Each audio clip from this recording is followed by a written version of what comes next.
di obrolan seputar ilmu pendidikan. Tempatnya kita ngobrol santai nih, tapi bermakna seputar dunia pendidikan. Bersama saya, Rana Destriani, Dan saya Yuan Aprianti. kami mahasiswa dari Prodi Bimbingan dan Konseling Universitas Tanjung Pura Pontianak. Di episode kali ini, kita akan bahas topik yang relate banget, terutama buat kamu nih, yang sedang mengalami masa remaja, dan tentu aja pembahasan kali ini ada ilmunya. Teman-teman, masa remaja ini sering jadi fase yang penuh tanda tanya. Aku ini siapa? Aku cocoknya jadi apa? Tujuan hidup aku apa? Prinsip hidup aku apa? Dan banyak apa lainnya. Atau bahkan kita itu ngerasa asing sama diri sendiri. Nah, semua kegelisahan itu ternyata punya nama, yaitu krisis identitas. Dimana itulah tema obrolan kita hari ini tentang krisis identitas pada anak remaja. Dan hari ini kita kedatangan narasumber yang luar biasa, seorang dosen di Prodi Bimbingan dan Konseling, Ibu Siti Natijatul Puat, MPD. Nah, teman-teman obsesif, sekarang kita sudah bersama dengan narasumber kita. Beliau adalah seorang dosen di salah satu program studi bimbingan konseling yang tentunya sudah sangat berpengalaman saat mendampingi remaja dan mahasiswa dalam proses mengenal diri. Langsung saja kita sapa Ibu Siti Natijatul Puat, MPD. Halo Ibu, Hai, apa kabar? Alhamdulillah baik. Baik, terima kasih banyak Ibu sudah menyempatkan waktunya untuk hadir ngobrol bareng kami di Obsesi. Ya sama-sama juga ya. Saya juga senang bisa diundang ke sini untuk ngobrol bareng dengan kalian. Iya. Terima kasih Ibu. Ya, Senang ya kita bisa ngobrol bareng Ibu hari ini. Nah, Ibu, topik kita hari ini tuh relate banget ya, apalagi buat para remaja yang lagi sedang ada di fase mencari jati diri. Mereka itu kadang bingung, galau, dan kadang mereka ngerasa nggak kenal sama dirinya sendiri.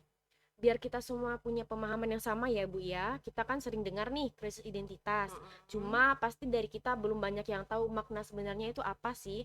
Ibu boleh gak dijelaskan lebih dulu, apa sih yang sebenarnya dimaksud dengan krisis identitas? ya. Kalau menurut teori perkembangan psikososial dari Erik Erikson itu menjelaskan bahwa krisis identitas itu adalah kondisi psikologis seseorang di mana seseorang itu mengalami yang namanya kebingungan, ketidakpastian dan ketidaktahuan. Dia itu perannya apa sih, kayak gitu kan, dia itu siapa sih, Iya. dan tujuan hidupnya itu apa, lalu nilai-nilai atau prinsip kehidupan dia itu apa, kayak gitu kan. Nah biasanya ciri-cirinya itu dia itu mengalami yang namanya kebingungan. Eh, Lalu dia juga selalu mencoba yang namanya berbagai gaya hidup, bahkan kepercayaan. Itu dia selalu mencoba nih, kepercayaan mana, kepercayaan ini, kepercayaan itu selalu dicoba, akhirnya bingung gitu kan. Bahkan juga dia selalu mengalami yang namanya kegelisahan, kayak gitu kan.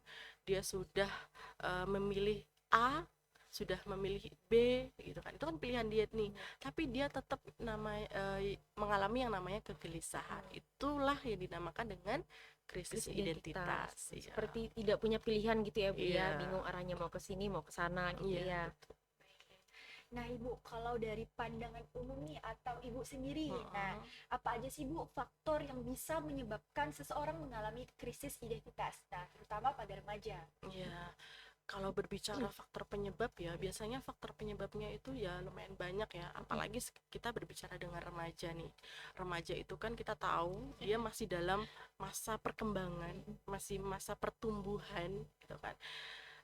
Jadi dia ini masih sering dikatakan labil Iya, gitu kan, mau Betul. ke sini salah, mau ke situ salah gitu kan ya. Jadi dia itu sering banget dipengaruhi oleh apa, teman, Ya. kayak gitu. Lingkungan pertemanan sering mempengaruhi dia, kayak gitu kan. Lalu orang tua juga, kayak gitu kan. Juga apalagi perubahan nilai-nilai kehidupan seperti itu, yang mungkin dulu di dalam keluarga dia diajarkan prinsip ABC, setelah keluar di lingkungan luar, di lingkungan sosialnya, pertemanannya, bahkan sekolahnya, ternyata nilai-nilainya tuh apa, D E F gitu kan. Beda Jadi jauh ya Bu ya. beda, Ya. kayak gitu kan. Jadi dia itu mengalami kebingungan mana sih yang harus diterapkan untuk kehidupan dia gitu kan ya. Trauma juga pun Iya, bisa, misalnya dulu dia pernah mengalami bully atau mungkin pelecehan seksual, kehilangan kepercayaan diri, Iya. bisa juga. Dan yang paling sekarang dirasakan semuanya itu adalah apa? Pengaruh media sosial. Betul. Gampang diakses kan sekarang itu Iya, kan, betul. dari perubahan. Standar media sosial itu yang selalu dijadikan rujukan oleh anak-anak remaja saat ini. Untuk Kayak itu ikut-ikutin orang. menabrak Iya. prinsip-prinsip kehidupan nyata Betul. gitu. Dan mengikuti standar media sosial seperti itu. Yang semakin diikut semakin tidak sesuai sama nilai hidup ya Bu ya, jadinya kayak betul. padahal aku udah ikut ini tapi kok aku nggak ngerasa ada nyaman di sini Iya, gitu ya Bu ya. betul. Itulah gampangnya media sosial diakses, tapi sebenarnya juga nggak baik kalau diikutin. Yang inilah jadi salah satu faktor kita mengalami krisis identitas ya. Kalau bingung kenapa, coba lihat media sosialnya dulu. Betul nih. Ibu, nah kenapa yang sering rentan merasakan krisis identitas itu remaja Bu? Iya, tadi sudah kita spill ya, Iya, remaja itu iya. masa pertumbuhan, masa perkembangan. Hmm. Jadi psikisnya, fisiknya, sosial, emosionalnya, bahkan kognitifnya itu kan masih dalam proses pembentukan. Jadi masih proses juga pencarian jati diri, Ya, kayak betul. gitu kan. Jadi ya memang remaja yang terkadang rentan untuk terkena kayak gitu kan. Jadi dia itu masih bingung kemudian untuk menerapkan nilai-nilai mana yang harusnya diterapkan, kayak tadi kan juga sudah disinggung. Dulu di dalam keluarga dia diajarkan misalnya untuk misalnya salah satu contohnya misalnya di dalam keluarga dia tuh diterapkan kedisiplinan, terus hemat, menabung. Ternyata pas di luar dia dapat teman kelompok pertemanan itu yang misalnya sering ngajak nongkrong, belanja. Apalagi sekarang kalau kita di Kalbar itu kan sering disebut dengan ini ya, kota 1000 apa namanya, kafe. Ya, betul sekali. Dan itu semuanya itu ya bukan hanya dewasa, remaja, anak-anak sekolah itu juga pun banyak yang nongkrong di Bahkan sana. banyaknya remaja Seperti juga itu. gitu kan, kita Iya, nggak bisa gitu lihat kan. kayak orang-orang dewasa, banyak itu memang anak SMP, SMA, Iya, anak seperti kuliahan, itu. lebih memenuhi tempat-tempat kayak gitu Iya, ya Bu, betul. ya. Dan itu kan nggak mungkin tidak memakan duit ya. Pasti lah Bu ya. Tetap Apalagi pasti yang kan lagi 10, ngerantau juga sih. 20 kayak Apalagi gitu kan, tetap kalau pasti murah-murah kan hilang. beli semua Ibu ya. Iya, jadi akhirnya anak untuk hemat tuh seperti sudah hilang seperti itu gitu. Kalau aku hemat nih, aku nggak diterima nih sama teman-teman gitu kan, nongkrong tapi yang lain beli kita nggak beli kan, Iya, jadi betul. dinilai aneh juga Ibu ya. Oke nih Bu. Nah, kalau misalnya krisis identitas remaja nggak ditangani atau nggak disadari nih Bu, nah biasanya apa sih Bu dampak yang bisa terjadi terhadap remaja? Dampak juga pun luar biasa ya ketika anak-anak itu mengalami krisis identitas. Misalnya kayak tadi tuh salah satunya ketika dia gelisah, selalu gelisah dengan pilihan dia, maka dia itu apa, stres lama-lama. Iya. Akhirnya apa, kesehatan mental yang terganggu, gelisah, stres, dia tuh kepikiran terus kayak gitu kan. Apalagi sekarang generasi Z ya, itu kan mudah banget gampang terserang ya, Bu, namanya ya. kesehatan mental gitu kan. Betul. Lalu juga pun sulit membangun hubungan sosial kayak gitu. Jadi karena kayak tadi ya, ketika remaja itu terpengaruh dengan kelompok pertemanan, kan remaja itu kan cenderung sering berkelompok ya, membangun pertemanan kayak gitu kan. Dan dia itu juga pada akhirnya para remaja itu sering mengesampingkan ini nasihat-nasihat orang tua dan lebih mendengar nasihat pendapat dari temannya. Iya, betul. Jadi akhirnya apa, mudah untuk kemudian perilakunya terbentuk dari lingkungan pertemanan itu sendiri, seperti itu kan. Lingkungan pertemanan tadi ya juga sudah kita bahas, memiliki standar gitu kan. Dalam lingkungan pertemanan itu harus begini. Bahkan kalau misalnya laki-laki itu kan bisa dianggap gentle ketika dia Merokok. gitu kan, misalnya kayak ada tantangan gitu kan, kalau kamu mau diterima di lingkungan pertemanan ini kamu harus ngerokok dulu. Iya, biasa kan harus minum menjerumuskan, bukan nih, cobalah dulu sekali gitu kan. nanti tuh lama-lama menjadi habit kebiasaan yang buruk kayak gitu kan. Makanya ada 3 hal nih ya yang penting ketika kita itu menjadi seorang remaja atau orang tua yang harus diperhatikan. Pertama, kayak tadi ya, remaja itu dia sadar atau enggak dia memiliki lingkungan pertemanan itu yang toksik, yang itu menabrak nilai-nilai yang sudah diajarkan ke dari orang tua yang baik kayak gitu kan. Ketika dia tidak sadar, maka dia akan terus bersama dengan kelompok itu, dan pada akhirnya apa, membentuk perilaku-perilaku yang menyimpang. Iya. Ini salah satu dampaknya kan kayak gitu, perilaku-perilaku yang menyimpang. Dan begitu terus sampai Iya. pada akhirnya dia dewasa, terus menjadi orang tua, begitu lagi dia membentuk anaknya. Ini kan jangka panjang banget ya. Nah, ini dampak yang serius seperti Iya. itu. Kedua, atau mungkin dia sadar gitu ya kalau lingkungan pertemanannya itu toksik, Toksik. nggak baik.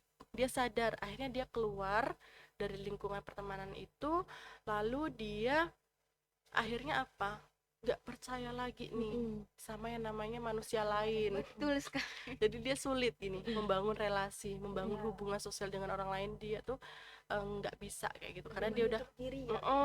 Nah, ini kan salah satu remaja tuh kayak gitu ya. Iya. Atau menjadi remaja yang dia tuh terbuka pikirannya. Kenapa? Pertama, dia sadar lingkungan dia tuh toksik, lalu dia bisa mencari relasi pertemanan lain baru, lagi yang yang itu baik, negatif, ya. yang positif Iya, kayak positif. gitu. Nah, itu kan jauh lebih baik ya. Makanya betul. remaja itu perlu untuk kemudian terbuka pikirannya kayak gitu kan ya. Sehingga dia tidak terpaku di situ aja gitu. Apa sih yang bisa sebenarnya remaja lakukan untuk mengenali identitas dirinya supaya dia itu nggak takut untuk mencari jati diri, untuk menjadi dirinya sendiri? Tips ya, sebenarnya tips gitu kan untuk remaja biar dia Iya. itu nggak krisis identitas. Jadi bisa pertama itu menilai atau regulasi diri. Dia menilai diri, menguatkan prinsip hidup lah. Iya. Kayak gitu ya, menguatkan prinsip hidup. Karena apa? Remaja itu sebenarnya kan bukan anak-anak lagi ya. Dia sudah bisa nih Sudah sebenarnya membedakan mana yang baik, mana yang buruk kayak gitu kan. Ketika dia misalnya kayak tadi ya, kita membahas lingkungan pertemanan yang lebih relevan gitu ya terhadap pertemanan, terhadap remaja gitu kan. Remaja tuh udah bisa membedakan mana yang baik, mana yang buruk, mana yang negatif, mana yang positif. Nah, ketika mereka sadar kalau lingkungan pertemanan itu toksik, ya sudah, harusnya akan ditinggalkan seperti itu. Carilah pertemanan yang lebih positif kayak gitu ya. Karena saya apa ya? Saya punya adik remaja dulu, saya mendampingin dia ya dalam perkembangannya. Dia ketahuan ngerokok kayak gitu kan. Dia ketahuan ngerokok. Saya tanya, kamu tahu nggak kalau rokok itu berbahaya? Dia tahu kok dia itu berbahaya kayak gitu kan. Berarti kan dia ya sebenarnya itu tadi ya, hanya bagaimana dia menguatkan prinsip hidup positif yang ada dalam diri dia itu tadi kayak gitu kan. Lalu apalagi menambah aktivitas gitu loh. Misalnya menambah kegiatan-kegiatan positif, misalnya kayak kegiatan-kegiatan ekstrakurikuler gitu kan. Makanya kan sekolah-sekolah itu kan sebenarnya banyak ya kayak gitu kan, misalnya untuk mengembangkan bakat minat mereka seperti itu. Makanya apa, nanti ketika ada remaja atau siswa yang dia itu bingung arah karirnya kemana, nah ini kan ditentukan dari bakat minatnya kayak gitu kan. Jadi dia tahu nih dia memiliki potensi di mana, nanti jadi kuliahnya di situ. Misalnya dia ternyata memiliki bakat menari, memiliki bakat menulis, jadi nanti bisa diarahkan ke sana. Terus itu tadi ya untuk pengembangan karirnya. Lalu untuk dari lingkungan pertemanannya, jadi dia nggak fokus main-main aja, ngumpul-ngumpul kayak gitu. Sosialisasi lah ibu ya. Ngumpul-ngumpul aja, tapi ada aktivitas positif yang di dalamnya. dilakukan. Betul sekali. Ada yang nyontek nih Bu ya tentang kegiatan ekstrakurikuler. Ternyata kan kalau kita sadari sebenarnya kenapa mereka itu banyak melakukan hal-hal yang nggak terlalu positif itu kan karena mungkin dari mereka juga nggak punya semangat kayaknya Bu ya. Ya kan kalau nongkrong kan duduk ngobrol-ngobrol, sedangkan kalau kegiatan ekstrakurikuler itu kan ada energi yang dikeluarkan, mau nulis ada pikiran yang harus digunakan. Itu kita bisa cari tahu lebih dalam sih ya kenapa sih sebenarnya nggak mau melakukan itu, padahal ya nggak apa-apa kok dilakukan. Betul. Nah, selain semangat nih yang harus diterapkan pada anak remaja juga motivasi teman-teman.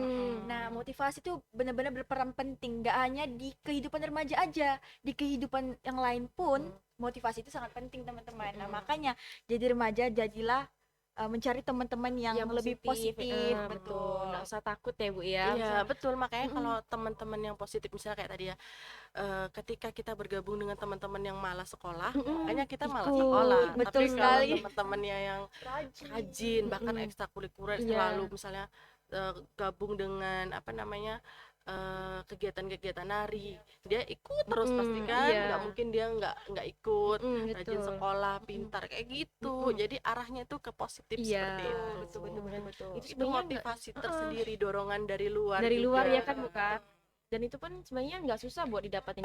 Bisa cari komunitas yang Heeh. punya satu visi, satu Iya, betul. kesukaan, sama Tujuan, satu satu tujuan ya. tujuan sama kita sendiri. Nggak mesti harus sama teman-teman yang itu aja gitu. Membangun relasi memang penting ya Bu, cuma ya kita juga memang harus terbuka sama apa yang kita dapatkan dari mereka ini kira-kira baik atau enggak gitu.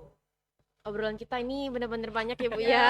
Iya, Sangat Masya penting Allah. karena Penting untuk anak remaja juga iya, ya Kak Yohan. kalau nggak kita bahas tuh ya betul betul betul. perkembangan remaja nggak bakal berhenti ya Bu ya, pasti Iya, ada terus ada betul. terus. Cuma kalau nggak diarahin ya akhirnya yang ada bukan ke hal-hal yang baik, jadinya bakal terus-terusan dan akhirnya itu bakal jadi Ke hal buruk, yang negatif. dan makan lebih buruk gitu. Nah, kalau kita mau ambil kesimpulan ya Bu ya, masalah krisis identitas tadi adalah dimana seorang remaja ini lagi cari jati diri. Dia belum kenal aku ini siapa, aku maunya jadi apa, aku tuh sukanya apa. Iya. Biasanya kan di sekolah-sekolah banyak ya Bu ya, sama teman-teman gitu kan yang biasanya pergi sekolah pulang langsung pulang. Tapi bisa kita tanya kan kayak kenapa nggak ikut eskul gitu? Aku nggak Iya, tahu betul betul betul betul. mau apa, aku nggak tahu mau suka apa gitu. Tapi sebenarnya itu nggak apa-apa. Mungkin memang belum tahu, tapi bisa kita pelan-pelan lah kita cari tahu kesukaan kita ini apa, kita maunya jadi apa gitu ya, pelan-pelan. Nggak mesti langsung juga. Iya, sesuatu hal itu nggak mesti instan teman-teman. Iya, Perlu lihat. adanya proses juga. Betul. Itulah makanya jadi remaja itu harus berani mencoba, Iya. jangan Betul takut banget. gagal. Betul. Kadang remaja tuh kayak gitu, dia tuh kayak enggak takut, betul, nggak malu. percaya diri. Sebenarnya Nanti- kebanyakan nanti anak kalau remaja. gagal gimana? Jadi kayak Iya. mudah putus asa kayak gitu, tidak berani mencoba. Makanya jadi remaja tuh harus ekstra ya. Betul. Nah, harus jangan banyak jangan takut kalah gitu. banyak effort yang harus dikeluarkan untuk Iya. padahal untuk diri sendiri juga kan, bukan, nggak ada Betul, salahnya betul, kita gagal, karena kalau gagal itu bukan kita kalah tapi kita ada pelajaran di situ. Iya, Kalau betul. memang kita gagal berarti ada hal yang harus kita coba atau kita bisa coba nih yang ke lain gitu ya Bu iya. ya. Terus dampaknya juga banyak ya teman-teman ya, dari keluarga bisa ya Bu ya, Dari teman, terutama teman dekat, tuntutan ya. teman-teman, tuntutan lingkungan, terus media sosial juga yang paling dekat kan sama teman-teman mungkin udah bukan orang tua lagi ya Bu ya, handphone. Iya. Betul, media sosial. Media Udah sosial paling itu dekat juga sama luar kita, udah paling biasa. ngerti, kan biasa ceritanya di sosial media bukan sama orang tua gitu kan, bukan. Ya pandai-pandai lah melihat mana hal yang baik, mana yang buruk. Kalau udah lihat buruk, jangan diteruskan karena akan menjerumuskan diri teman-teman sendiri. Lalu saat mencari jati diri tadi udah dibilang ya Bu ya, jangan takutlah untuk eksplor diri ke hal yang, dan mencoba banyak hal lah untuk diri sendiri juga. Itu kan penting untuk diri sendiri, bukan untuk orang lain ya. Karena teman-teman itu memang lagi masa perkembangannya. Banyak waktu yang seharusnya bisa dicoba dengan hal yang positif, bukan cuma nongkrong, duduk di kafe terus ikut hal-hal yang tidak baik gitu dan membuang-buang waktu, karena kita nggak balik lagi ke usia ini teman-teman Iya, ya. betul. Betul kan, bukan? Karena memang masa depan kan ditentukan sekarang ya. Iya, ditentukan sekarang ya Bu. Apa yang kita betul. lakukan sekarang itulah yang akan kita alami di kemudian hari. Iya. Pokoknya jangkanya itu panjang lah, hal-hal yang terjadi itu nggak instan sekarang Bu ya. Mungkin kita akan merasakan dampaknya itu 5 tahun, 10 tahun kemudian, tapi itu mulainya dari sekarang. Iya, betul. Terima kasih ya Bu ya, banyak Iya. ilmu-ilmu yang bermanfaat nih, insight-nya Bu ya. Obrolan kita hari ini itu benar-benar membuka mata kita bahwa sebenarnya krisis identitas itu bukan sesuatu yang harus kita takuti. Saat kita takut itu kita nggak boleh nutup diri, tapi kita harus melawan. Justru itu bisa jadi momen kita untuk tumbuh, untuk berkembang, dan untuk mengenal diri kita lebih dalam. Dan sekarang kita lebih ngerti ya Kak ya, Iya, kita betul paham, dan banget. semoga teman-teman juga paham, bukan hanya tahu krisis identitas, tapi teman-teman juga ngerti dan bisa dipeka lah terhadap lingkungannya juga ya. Kalau teman-teman ngerasa kok teman aku agak bingung nih, Betul. agak bisa bantu, karena kan teman-teman udah lebih paham ya dari yang lainnya. Nah, sebelum benar-benar kita tutup episode kita hari ini, kita mau kasih sedikit semangat buat teman-teman obsesif di luar sana yang mungkin lagi kehilangan identitasnya, lagi krisis identitas. Kalau dari Ibu boleh kasih sedikit semangat nih Bu buat teman-teman Ya, obsesif betul. yang lagi ngerasa mengalami krisis identitas Bu. Iya, pesan ya mungkin ya, pesan. pesan dan tips gitu buat remaja semua di luaran sana. Jadi memang satu hal yang harus kalian atau kita semua ya, kita semua itu selalu tanamkan dalam diri, satu pegang keyakinan kalian kayak gitu. Karena terutama saya sebagai muslim itu pasti ada yang namanya nilai-nilai keagamaan yang menancap gitu Iya. dalam diri kita, ya itulah yang menjadi pegangan hidup kita seperti itu. Sehingga nilai-nilai agama itu memang sangat kuat lah untuk mengikat kita agar kita itu tidak lagi labil gitu kan, harus menentukan pilihan mana sih yang baik, pilihan mana sih yang buruk kayak gitu kan. Tapi dalam nilai-nilai agama itulah sudah ditentukan Iya. mana yang harus kita ambil, mana yang tidak boleh kita tinggalkan. ambil. Remaja itu bukanlah manusia yang tidak bisa membedakan mana yang baik, mana yang buruk. Justru mereka adalah orang-orang yang bisa mengamati gitu kan, mana yang mereka harus ambil, mana yang mereka tidak bisa ambil, seperti itu kan. Pencarian jati diri itu sebetulnya lebih kepada mereka itu menentukan gitu kan, mana sih yang cocok untuk dia di masa depan gitu. Tapi itu dalam hal yang positif, bukan kepada hal yang negatifnya. betul. Seperti itu ya dari saya. Semoga kita semua tidak lagi mengalami yang namanya kebingungan atau krisis identitas itu sendiri. Seperti itu, semuanya masa depan memiliki pandangan yang cerah. Iya, betul. Gitu. Oke, teman-teman, percaya deh. Kalian gak sendirian. Bingung soal diri sendiri itu wajar, teman-teman. Terutama di masa remaja. Tapi ingat, proses mencari bukan berarti kamu tersesat. Justru, disitulah kamu lagi bertumbuh. Jangan buru-buru untuk mengerti diri sendiri. Jangan bandingin prosesmu sama orang lain. Yang penting, kamu terus jalan nih. Terus belajar kenali diri dan tetap jujur sama apa yang kamu rasain. Kamu tetap berharga, bahkan saat kamu belum yakin siapa kamu. Sampai ketemu di episode obsesif selanjutnya. Tetap semangat dan terus jadi versi terbaik dari dirimu. Jangan lupa untuk subscribe, like, dan share video YouTube channel kita supaya kamu nggak ketinggalan episode-episode seru lainnya seputar dunia pendidikan. Saya Rana Didistriani. Dan saya Yon Aprianti pamit undur diri. Sampai jumpa di episode selanjutnya. Obsesif. Obrolan seputar ilmu pendidikan. Bye-bye. Bye.